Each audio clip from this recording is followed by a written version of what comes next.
Muy buenas, hoy nos vamos de viaje, pero un viaje en el tiempo, ¿eh? Para meternos de lleno en una de las historias más alucinantes de la historia. Vamos a ver cómo el que fue el primer imperio global, el Imperio Español, pasó de estar en la cima del mundo a desintegrarse por completo. A ver, imaginen la escena. Un imperio tan, pero tan grande, que se decía que en él nunca se ponía el sol. Controlaba territorios inmensos en todos los continentes que se conocían.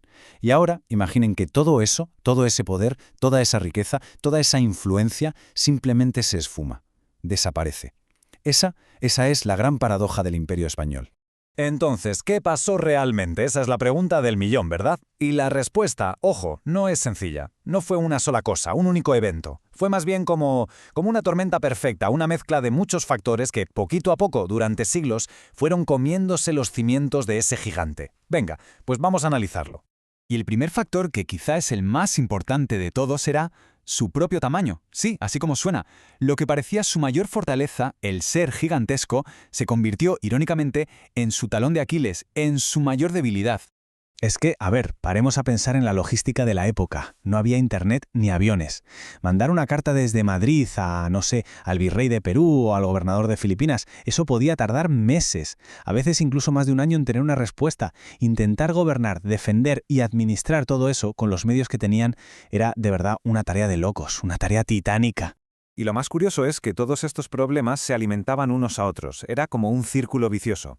Por un lado, tenías guerras constantes en Europa, que si en Flandes, que si en Italia, y eso se comía una cantidad de dinero y de soldados brutal, recursos que, claro, hacían falta en otros sitios. Y a la vez, dentro del propio imperio, iban surgiendo conflictos, rebeliones, que lo debilitaban desde dentro.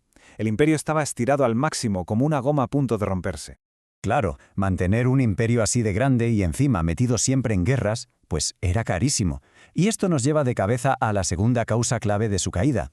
Una crisis económica que, curiosamente, venía disfrazada de una riqueza que parecía no tener fin. Esta frase lo resume a la perfección.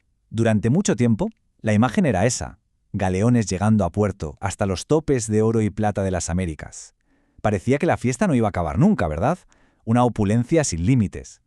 Pero la realidad era otra.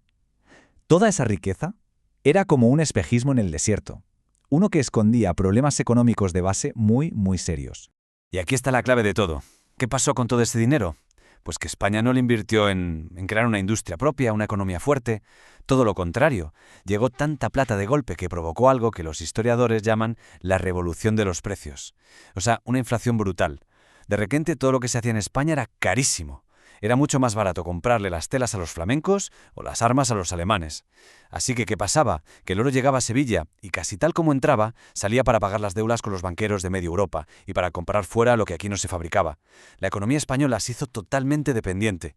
Y claro, el día que el grifo de la plata empezó a cerrarse, pues todo el chiringuito se vino abajo. Así que tenemos la receta perfecta para el desastre. Un imperio demasiado grande para ser controlado y una economía que era un castillo de naipes. Era solo cuestión de tiempo que otras naciones, potencias que venían pisando fuerte, empezaran a desafiar el poder militar español. Vamos a ver cómo fue esa parte. La historia tiene un antes y un después muy claro. A principios del siglo XVI, España era, sin duda, la superpotencia, el equipo a batir.